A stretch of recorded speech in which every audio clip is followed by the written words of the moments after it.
Hi, everyone. Thanks for listening to Brattleboro's latest Town Matters podcast. This podcast is a quick update on what is happening in Brattleboro town government. I'm your host, Town Manager John Potter, broadcasting from the BCTV studios in Brattleboro, Vermont. Today, we're going to look back at what happened at the Tuesday, July 9th Brattleboro Select Board meeting, and you will get a preview of the upcoming meeting on Tuesday, July 23rd.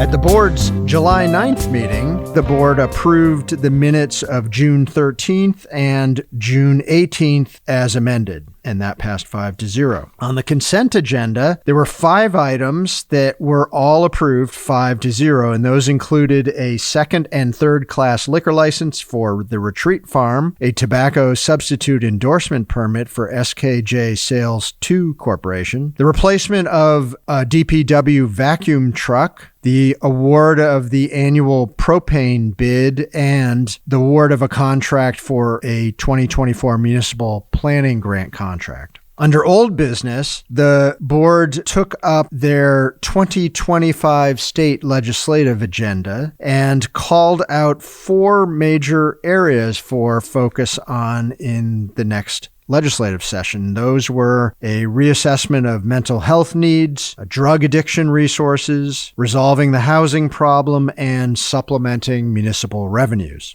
Next, under new business, the board considered a first reading of changes to the parking ordinance, and those changes would implement the recently approved FY25 parking budget. They discussed rate changes, areas in town for free parking, and the possibility of doing rate increases more gradually. No motion was required for this item and under a first reading, but there will be a motion recommended for a second reading to be held at the board's next meeting. Next on the July 9th agenda was a consideration of the Select Board's policy on political signs, and the Secretary of State had requested that the town sign off on an updated policy. Major aspects of the changes included political signs can't be posted on town property. To post on private property, you must have owner permission, and town right-of-way areas like islands can have signs posted 2 weeks before elections.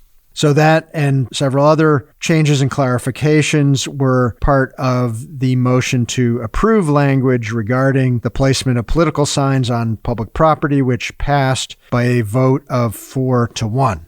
Following that, the board approved a motion to set the fiscal year 2025 property tax rates with a municipal tax rate of 1.454 per $100 of assessed valuation, several other special assessments, and then a state-mandated education rate of 1.9356 per $100 of assessed valuation for homestead properties and 1.7928 per $100 of assessed valuation for non-residential properties. And those property tax rates were approved by a vote of 5-0. Following property tax rates, the board considered their 2024 to 2026 priorities, and Planning Director Sue Fillion entered the meeting to give a summary on the Select Board retreat held on June 13th, where the board discussed their priorities for the next couple of years. It was moved to adopt the following 2024 to 26 Select Board priorities: community safety, child safety zones, and enhanced state revenue sharing, and that passed 5-0.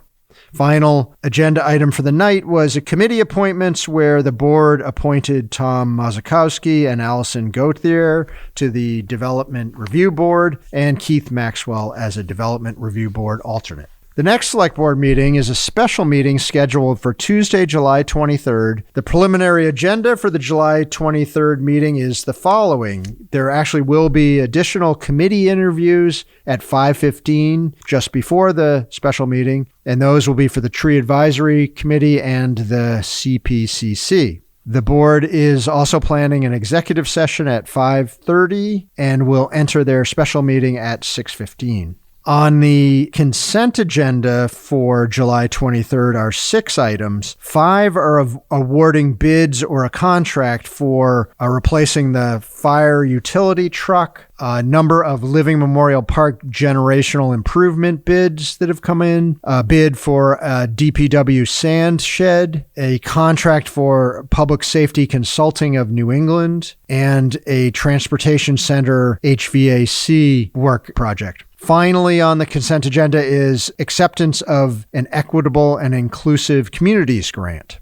Following consent, the board will take up old business, including the second reading of the parking ordinance. So if you have concerns or want to give feedback to the board on the parking rate changes, that is a good time to attend the meeting. Under new business, the board will be hosting the state legislative delegation for an update on 2 items. One, what got accomplished relevant to Brattleboro's legislative agenda in the 2024 session that just concluded, and what are the Brattleboro Select Board priorities for the 2025 session. After that, the board will get a community safety update. They will hear from Jim Baker, who was working with the public safety enhancement team's efforts in Brattleboro. They will get an update on the police department's data project regarding community safety, and they will hear about other initiatives and discuss next steps under this issue. Following community safety, the board will consider a policy change to the EMS billing guidance to accommodate a recently passed piece of legislation, H622. And finally, on July 23rd, they will hopefully make committee appointments to the Tree Advisory Committee and the CPCC.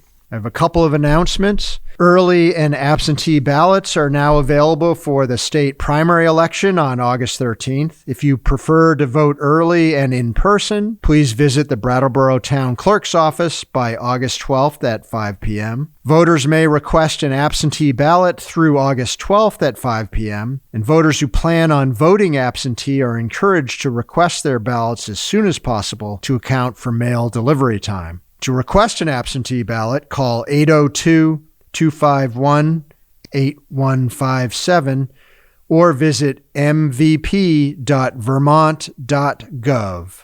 In-person voting will occur on August 13th at the American Legion at 32 Linden Street, and polling hours that day are from 7 a.m. to 7 p.m.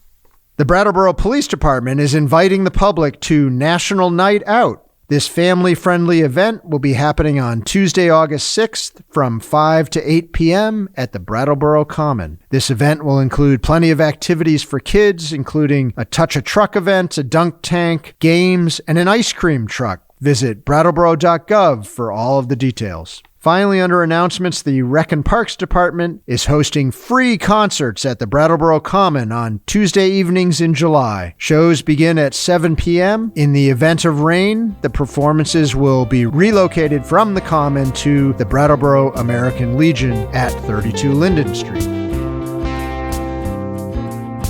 So that's what's happening in Brattleboro Town Government with the Select Board. There's lots of additional information on the website brattleboro.gov about what's discussed at those meetings, so please check that out for agendas, reports, and lots of backup materials. Hey, thanks for listening, and have a great rest of your July, Brattleboro.